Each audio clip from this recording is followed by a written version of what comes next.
السلام عليكم ورحمة الله وبركاته. الحمد لله رب العالمين. اللهم صل على سيدنا نبينا مولانا محمد وبارك وسلم عليه. والعاقبة للمتقين والصلاة والسلام على نبي المرسلين وعلى آله الطيبين وأصحابه الطاهرين وكلهم أجمعين. أما بعد، فأعوذ بالله من الشيطان الرجيم. بسم الله الرحمن الرحيم. فقال الله عز وجل: قال فاهبط منها فما يكون لك أن تتكبر فيها فاخرج إنك من الصاغرين.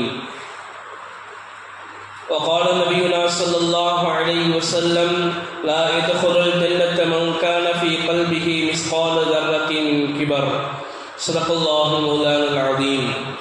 கண்ணியத்திற்கும் மிகுந்த மரியாதைக்கும் உரித்தான் அல்லாஹுவின் நல்லடியார்களே, அல்லாஹுவின் மாபெரும் கிருபையினால் இன்றோடு நாம் தராவி தொழுகையில் 9 ஜுஸூக்கள் ஓதி முடிக்கப்பட்டிருக்கிறது. அல்ஹம்துலில்லாஹ். மீதமுண்டான குர்ஆனுடைய வசனங்களை கேட்கக்கூடிய பாக்கியத்தை அல்லாஹ் ஜல்ல ஷானஹு தஆலா நம் அனைவரும் தந்தல் புரிவானாக. ஆமீன். கண்ணியத்திற்கும் மிகுந்த மரியாதைக்கும் உரித்தான் அல்லாஹுவின் நல்லடியார்களே, இன்றைக்கு ஓதப்பட்ட ஒரு வசனத்தில் அல்லாஹ் ஜல்ல ஷானஹு தஆலா ஒரு தன்மையை பற்றியும் அதனால் ஏற்படுகிற விபரீதத்தை பற்றியும் குர்ஆனில் இன்னைக்கு சொல்லி காட்டியிருக்கிறார்.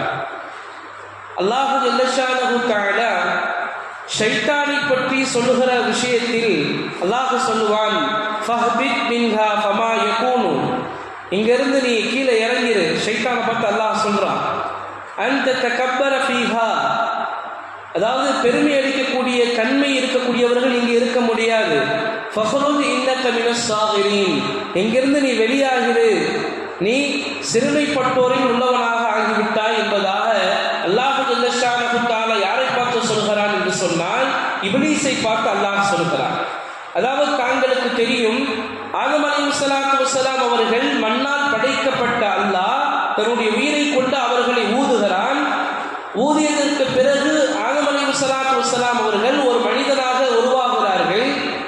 உருவானதற்கு பின்னால், உருவாக்கியதற்கு பின்னால் அல்லாஹ் சொன்னான், மலக்குகளையும் இப்லீஸையும் இவனையும் அல்லாஹ் சொன்னான், நீங்கள் அனைவரும் ஆதம் அலைஹிஸ்ஸலாத்து வஸ்ஸலாம் அவர்களுக்கு சஜிதா செய்யுங்கள், சிறப்பணியுங்கள் என்பதாக சொல்லுகிற பொழுது எல்லா மாணவர்களும் சிறப்பணிந்தார்கள், சஜிதா செய்தார்கள். ஆனால் ஷைத்தானை தவிர அல்லாஹ் கேட்டான், நான் எல்லாத்தையும் சஜிதா செய்யுமாறு கட்டளையிட்டேன் அல்லவா, நீ ஏன் சஜிதா செய்யவில்லை என்பதாக கேட்கும் பொழுது ஷைத்தான் சொன்னான், என்ன சொன்னான் தெரியுமா, நான் மண்ணால படைக்கப்பட்ட ஆதமுக்கு நான் சஜிதா செய்ய முடியாது. ஏன்? நான் தான் மிகப்பெரியவன், சிறந்தவன், மண்ணை விட நெருப்பு தான் சிறந்தது, எனவே நான் ஆதமுக்கு சஜிதா செய்ய முடியாது என்பதாக மறுத்ததின் காரணத்தினால், பெருமை எடுத்ததின் காரணத்தினால் அல்லாஹ் சொல்கிறான், நீ இங்கிருந்து போயிரு, சபிக்கப்பட்டோரில், அதாவது சிறுமைப்படுத்தப்பட்டோர் நீ ஆகிவிட்டாய் என்பதாக அல்லாஹ் ஜல்ல ஷானஹு தஆலா ஷைத்தானை அங்கிருந்து விரட்டி விடுவான். அந்த கோபத்தினால் தான் ஷைத்தான் சொல்லுவான், உன்னுடைய மக்களை, ஆதம் அலைஹிஸ்ஸலாத்து வஸ்ஸலாம் அவர்களையும் அவர்களுடைய சமுதாயத்தில் வரக்கூடிய எல்லா மனிதர்களும் நான் வெளியெடுப்பேன் என்பதாக அல்லாஹ்விடத்தில் சபதமிட்டு வந்தவன் தான் இந்த இப்லீஸ். ஏன் இப்லீஸ் என்று பெயர் வந்தது தெரியுமா? அல்லாஹ்வுடைய அருளில் இருந்து நிராசை அடையப்பட்டவன் என்கின்ற பெயருக்கு அர்த்தம் தான் இப்லீஸ் என்ற வார்த்தை. அதனால்தான் இப்லீஸ் என்பதாக சொல்லுகிறோம். நீங்கள் விளங்க வேண்டும், இங்கே 2 மிகப்பெரிய தவறுகள் நடந்திருக்கிறது. அவன் அந்த நிலைமைக்கு ஆளாக்கப்பட்டது என்ன தன்மை என்று சொன்னால் அதுதான் பெருமை. நபி ஸல்லல்லாஹு அலைஹி வஸல்லம் சொன்னார்கள், லா யதுகுலுல் ஜன்னத மன் கான ஃபீ கல்பிஹி மிஸ்கால தர்ரத்தின் மினல் கிபர். நபி ஸல்லல்லாஹு அலைஹி வஸல்லம் சொன்னார்கள், எந்த மனிதனுடைய உள்ளத்தில் அணு அளவு பெருமை இருக்குமோ, நீங்கள் விளங்கணும், இந்த வார்த்தை எவ்வளோ குறிப்பிட்டு இந்த செயலிலிருந்து நாங்கள் தவிர்த்து கொள்ள வேண்டும் என்பதை நபி ஸல்லல்லாஹு அலைஹி வஸல்லம் அவர்கள் இந்த சமுதாயத்திற்கு எத்தி வைக்கிறார்கள், அச்சுறுத்துகிறார்கள் என்பது உங்களுக்கு புரியும். அதாவது மிஸ்கால தர்ரத்தில் அணு அளவு பெருமை கூட இருக்கக்கூடாது. இந்த பெருமை எங்கெல்லாம் நுழைத்து விடுகிறதோ அங்கெல்லாம் அல்லாஹ்வுடைய சாபம் அல்லாஹ் குர்ஆன்ல காரூனுடைய சம்பவத்தை அல்லாஹ் சொல்கிறார்.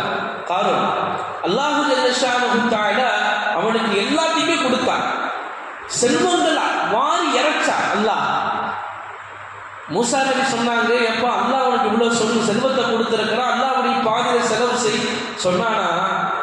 நான் இது ஒன்றும் அல்லாஹ் கொடுக்கல, நான் என்னுடைய அறிவை கொண்டு இதை நான் சம்பாதித்தேன். அல்லாஹ் ஜல்லஷானஹு தஆலா அவனுடைய மாட மாளிகையை திறக்கக்கூடிய சாவியை பல ஒட்டகங்கள் சுமந்து செல்லுமா. அந்த அளவுக்கு அல்லாஹ் கொட்டி கொடுத்தான். ஆனால் அவனுடைய உள்ளத்தில் என்ன வந்தது தெரியுமா? இதெல்லாம் எனக்கு சொந்தம், நான் என்னுடைய அறிவை கொண்டு இது சம்பாதித்தது, எனவே இதை செலவு செய்வதற்கு எனக்குத்தான் அதிகாரம் இருக்கிறது என்பதாக அவன் மமதை கொண்டான், அவன் பெருமை அடித்தான்.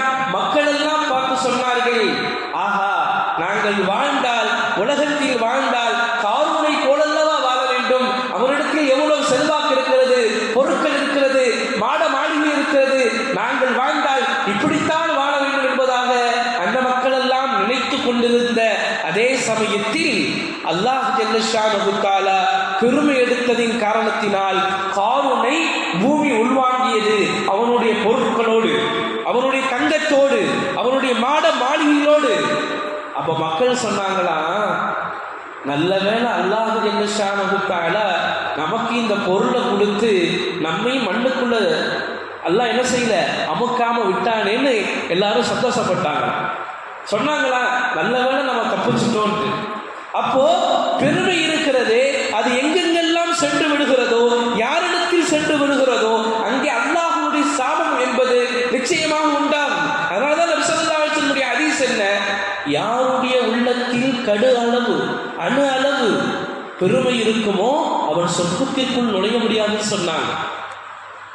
நான் தான் பெரியவன், இன்னைக்கு நான் தான் பெரியவன், நான் சொல்லிட்டா எல்லாம் நடந்துடும். நான் ஒரு இறைநேசர் தன்னுடைய சீடர்கிட்ட சொன்னாங்களா, சீடர் கேட்டாரா, அதாவது விடுமுறையினுடைய அந்த நேரம் வருகிறது, விடை பெறுகிற நேரம் வருகிறது. அப்போ அந்த சீடர் கேட்டாரா தன்னுடைய ஷேக்கிட்ட, ஷேக் நான் எப்போ வரணும் அப்படின்னு. ஷேக் சொன்னாங்களா, நான் மௌத்தா போனதுக்கு பின்னாடி வா அப்படின்னு.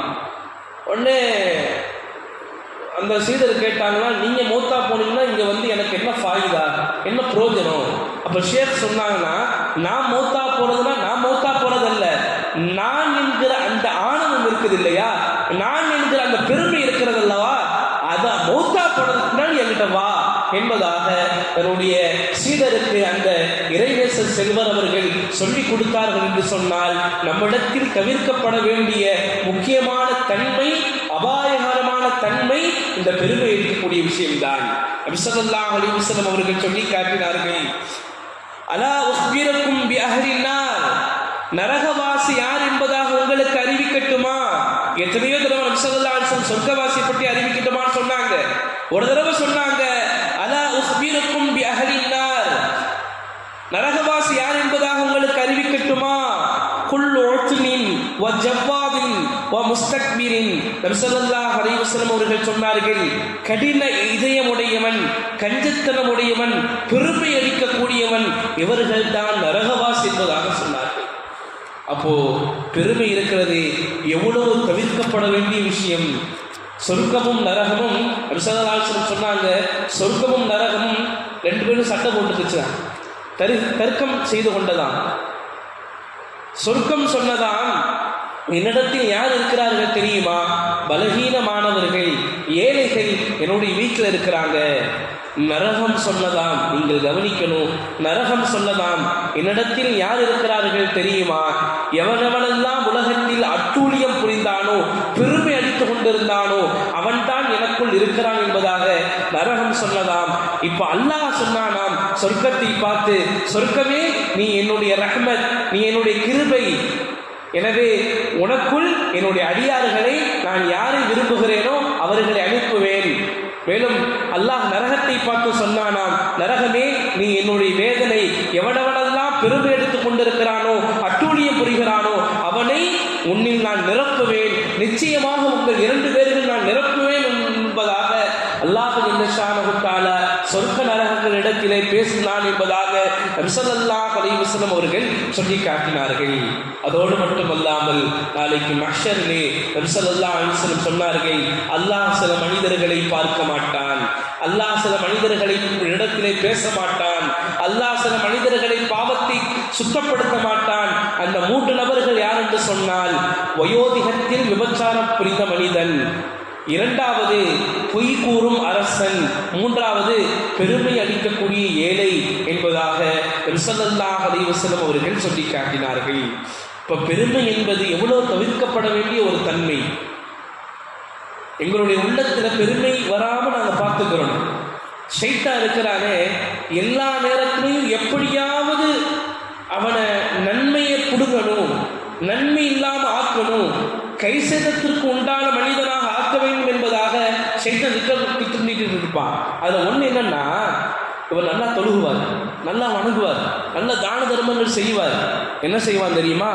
அப்படியா? என்ன செய்வான்? உள்ளத்துல கொஞ்சோண்டு பெருமையை போட்டுருவான். நம்மளை மாதிரி இபாதத் செய்ய ஆள் இல்லைங்க, நம்மளை மாதிரி சதக்கா செய்ய ஆள் இல்லைங்க, நம்மளை மாதிரி ஹஜ் உம்ரா போக ஆள் இல்லைங்க போட்டானா, இந்த தன்மை, இதுதான் பெருமை.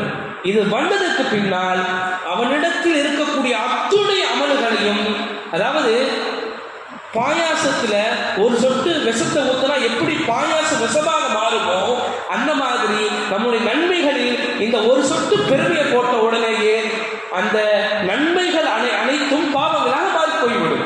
நன்மைகள் அனைத்தும் பாவங்களாக மாறி போய்விடும். அதை கொண்டு இவனுக்கு எந்த விதமான பலாபலன்களும் கிடைக்காது. பெருமை அளிப்பது எவ்வளவு பெரிய பாவம் என்று சொன்னால், நபி ஸல்லல்லாஹு அலைஹி வஸல்லம் ஒரு ஹதீஸ் இருக்கிறது. அல்லாஹ் சொன்னதாக, அல் ஐஸு இஸாரி, அல்லாஹ் சொன்னான், கண்ணியம் இருக்கிறது, உலகத்தில் மனிதன் கண்ணியத்தை தேடுகிறான் அல்லவா, அந்த கண்ணியம் இருக்கிறது, அது என்னுடைய கீழாடை. மேலும் நபி ஸல்லல்லாஹு அலைஹி வஸல்லம் சொன்னாங்க, வல் கிப்ரியாவு ரிதாஇ, வல் கிப்ரியாவு ரிதாஇ, பெருமை இருக்கிறது, அது என்னுடைய மேலாடை. எவனாவது என்னோடு, என்னுடைய பெருமையோடு, என்னுடைய கண்ணியத்தோடு எவனாவது தர்க்கம் புரிவானையானால், அது எனக்குத்தான் சொந்தம் என்பதாக எடுத்துக் கொள்வானையானால், நிச்சயமாக அவனை நரகத்தில் புகுத்தி நான் தண்டனை இடுவேன், தண்டனை கொடுப்பேன் என்பதாக அல்லாஹ் ஜல்லஷானஹு தஆலா சொன்னதாக நபி ஸல்லல்லாஹு அலைஹி வஸல்லம் ஹதீஸ் இருக்கிறது. எனவே நம்முடைய உள்ளத்தில் பெருமை என்கிற அந்த மிகப்பெரிய பாவமான ஒரு தன்மையை விட்டும் அல்லாஹ் தஆலா பாதுகாப்பானாக. மேலும் அல்லாஹ்வுக்கு கட்டுப்படக்கூடிய தௌஃபீக்கை அல்லாஹ் தஆலா தந்தல் புரிவானாக. ஆமீன். வ ஆகிரு தஅவானா அல்ஹம்துலில்லாஹி ரப்பில் ஆலமீன். அஸ்ஸலாமு அலைக்கும்.